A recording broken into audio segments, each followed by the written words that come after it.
Today, we embark to a thrilling journey to Mount Turao, San Jose de Buan, province of Samar, Eastern Visayas, Philippines.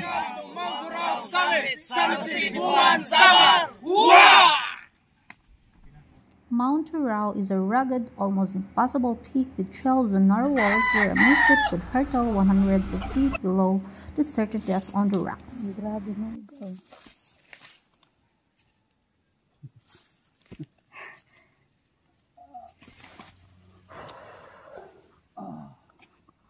Bagi kita mangawat. Hindi na kaya. Bisa ko siya. It's around 4 o'clock in the morning. Biyahe na kami. This was unexpected. It just happened, you see. Finally, ayan na ang Mount Turao. We spent 2 hours of travel from Catbalogan to San Jose de Buan. Kinakabahan ako because I was not the sporty type of girl. I'm really not prepared for this. So I convinced myself that it should be okay. I'm gonna do it. O ayan na, kikita nyo naman. Una pa lang, maputik na. Yan, nakakaramdam na rin ako ng pagod. Medyo mahaba-haba pang lakarin. This mountain is perfect for me, host in middle-aged and out of shape. Haha.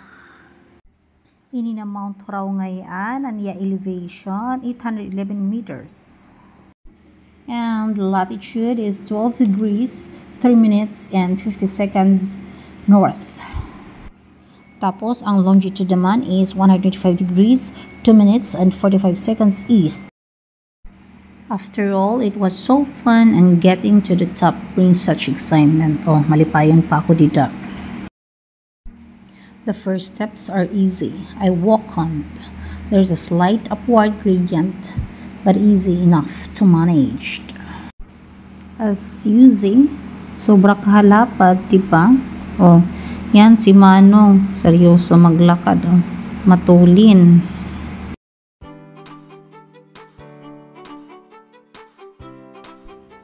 Just enjoying the journey.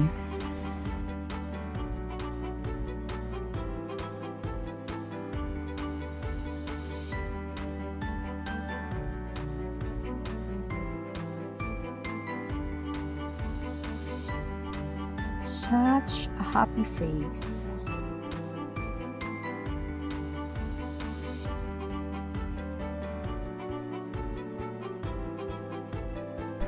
So it comes, sunrise is nature telling me that it's time to cherish another day on earth.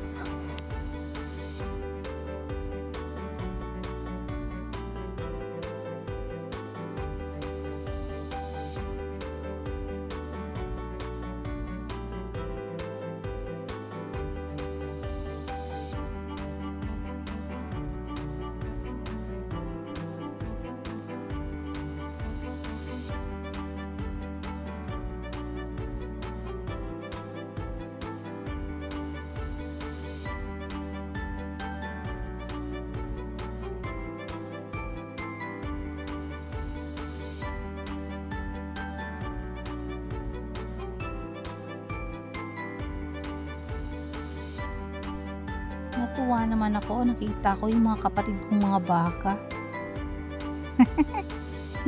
Ang dami nila, oh. Swerte naman ang may-ari nito. Pera talaga to, sure.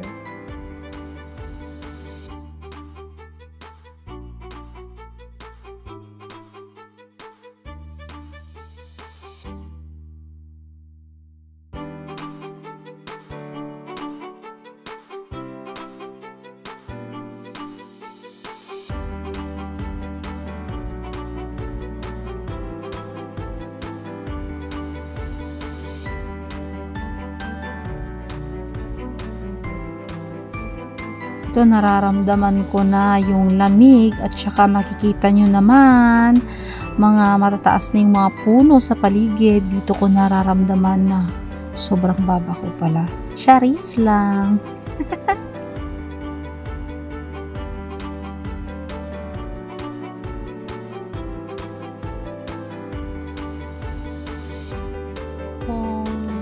lover ka talaga. Sobrang ma-appreciate mo tong lugar na to. Ang tataas ng puno. Tapos, ang silbi pa nitong puno na to, hindi ka magsa-sunburn habang mag-hiking kasi natatakpan ka niya. Hindi nakakapasok yung araw totally. Medyo makulimlim siya kung titingnan. Akala mo umulan, pero hindi pala. Mainit pala. Ayan naman pala yung hagdan na ginawa ng ibang tao dito. Tapos yan naman yung inuman nila. Diyan sila nag-iigib yung sa mga drum na yan. Bali, yung ibang mga dinaanan ko na mahihirap, hindi ko talaga nakunan kasi nahihirapan ako, natatakot ako na maghawak ng cellphone ko at nangangawit na yung balikat ko. May mga bangin kasi kanina talaga, sobrang takot ako kaya sorry, hindi ko na-capture.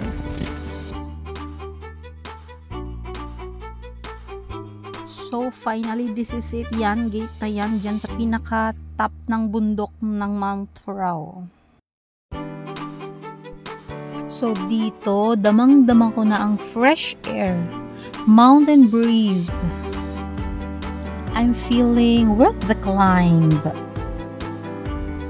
Honestly, for me, it's really rough and hard for me to get here at the top of this Mount Thorao.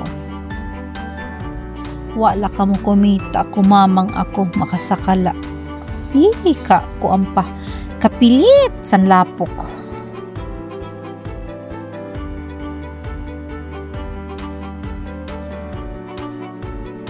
Wagas maka-warm welcome sa akong si Brownie, si Jogi na to. Madlok man kita tiya usig, pero wala kaya pansina. Kaya ang akong intention is ma-capture and view din ha? Mount Thorao, adi na kami ha? Ibaw.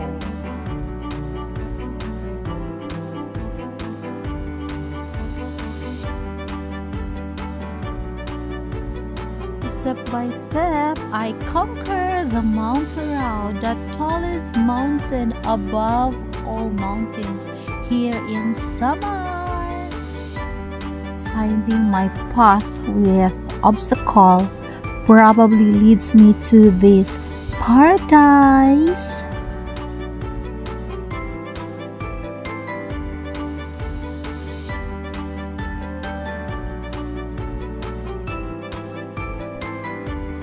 See? Asya ito na namundala, naging agian. Diba? Kitang-kita. Nakaka-proud kay self na naakyat ko to.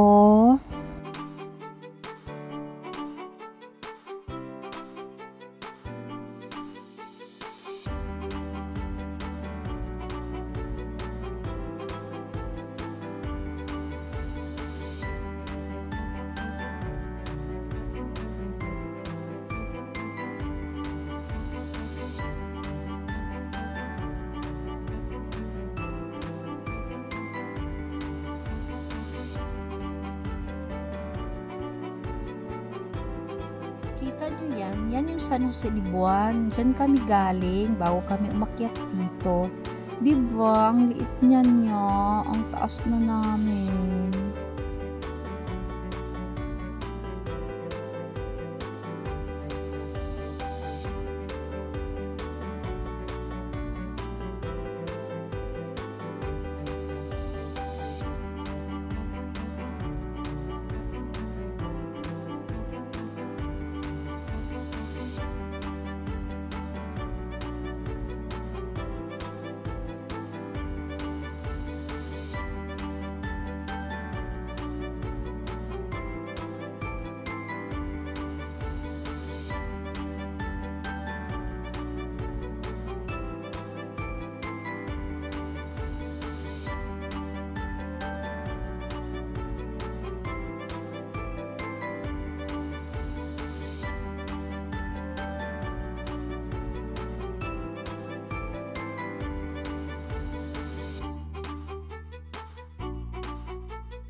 Ang makaabot din sa Igbaw is optional.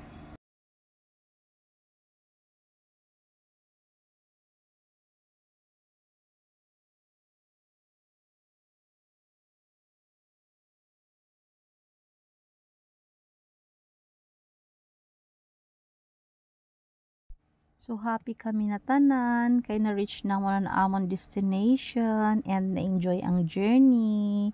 So 'di ba magsilaw hira?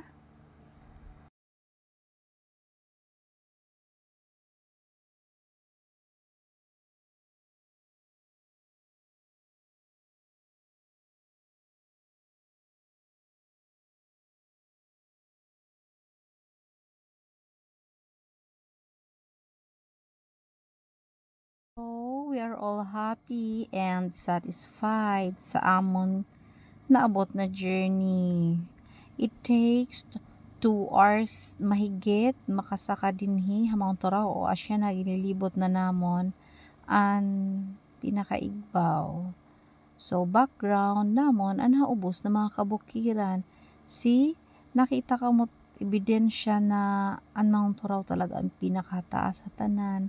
Kasi nasa ring pa ang nagbabantay din niya igbaw na pagkagabi nga ni hatakloban nakikita aton San Juanico Bridge tungod lightning san kuan, di ba? Parang may mga blink na iba-iba't color. Kitang-kita daw di dia igbaw. Di ko lang na-experience kasi di man kayo pwede magpagabi dinhi kay sobra kahagkot.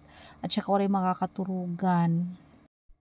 Agoy, sorry, nawara yan boses man ini nigaya kan hiser. Bali, hiser ngayon na nagdara amo din pagsaka hini nga bukid.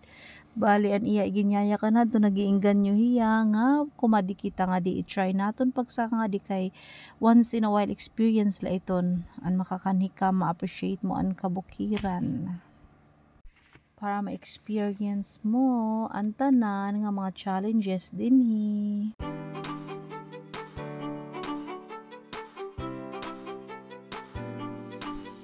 Balit na kami. Waray naliwat ako nakaka-capture yung paglusad. Yung talaga naman kay bagan. Yung kapoy balitaw ako honestly. O kita akalapok, diba? Sobra kalapok.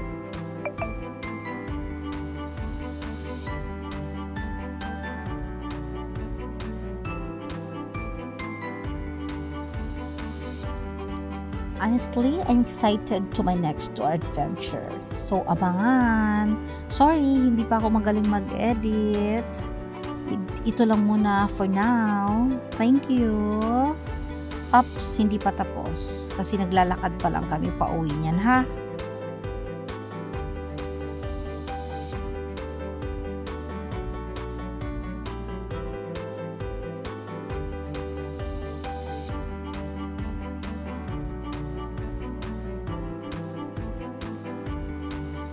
Mga sangkay, kindly support the man at my back.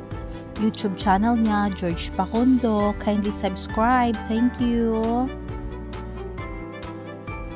Oh, harani na. Makakauli na kami. Siring Panera. Getting to the top is optional. Makasakayin bukid. Pero getting down is mandatory. Kay no choice ka. Gingkapoy ka. Waray ka na kusog, kailangan mo lumusa. That's it. And that's life. Wow, feeling on, oh, see? Naka-feeling na naman si Mana. Aprang.